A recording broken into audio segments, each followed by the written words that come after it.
Hello. Let me get right into it. Okay, so to start, we have evolution. What is evolution?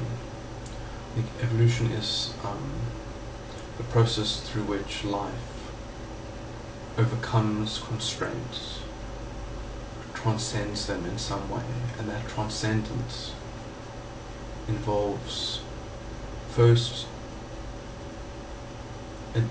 some sort of freedom, and then with that freedom, what freedom really is then is the space which is given something to create and invent. So if you have a lot of freedom, that means you have a lot of space to create. The problem with consciousness that we have now is that we have too much space to create and invent, and we don't see, or it's just not so apparent to us, what the limits of our creation are. We have to be conscious of our limits, and that must be a construct in itself. And it's a construct which I think I can bring to bear on us, because now that I have sort of discovered this edifice, or this framework, that's why I call myself Freedom and Framework. Sorry, that's introductory. Let me start talking about my actual ideas. So we have evolution, which is the spirit to overcome, to transcend, and then we have, out of that, consciousness. Why did consciousness evolve? I think consciousness evolved because if we, instead of our genes reacting to our environment through information exchange, now we are consciously aware of our environment. So now it's no longer our genes that are evolving, it's our consciousness that's evolving.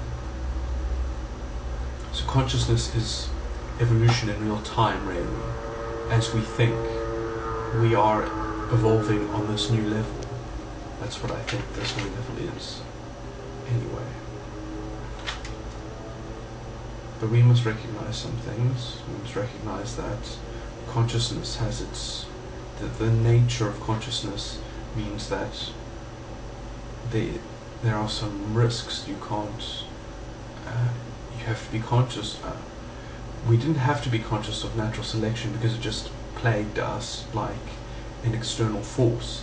But now that freedom is an internal process, we have to internalize our own constraints, which we haven't done, because they don't, through experience we perhaps learn things, and we do sort of naturally evolve it. But now that I've sort of delineated it intellectually, perhaps we can start applying it to us on a macro scale, and I mean on the collective, because we are a collective being as well.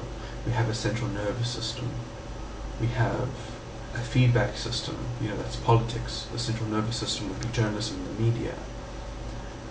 And what's really important is that we start getting these systems working for us, and we start acting responsibly. And I will tell you what I think responsibility is. I have a theory of responsibility which is very consistent with the freedom that I was just talking to you about. I think if you shirk your responsibility, if you're not responsible, you're not more free because you made yourself free of responsibility. No, responsibility is what keeps you free. That's my definition of responsibility. Every responsibility that you do not take up in the now will be a cause of constraint in the then or the future. And that is just what I want people to take heed of. I mean, obviously it's not in order to be perfectly responsible, one would have to know the consequences of everyone's actions. I mean, each individual would have to know the consequences of each of their actions and reconcile with them before they did that, or know that each of the consequences kept the integrity of the self in good enough stead to be viable to yet be more free. So what's the point if we constrain ourselves later to be dumb animals, or not, I shouldn't use such a phrase, but if we constrain ourselves to be machines or determinable things that don't have the opportunity to yet be more free. So it's freedom generating. Sorry, scratch that. So it's so hard introducing these ideas.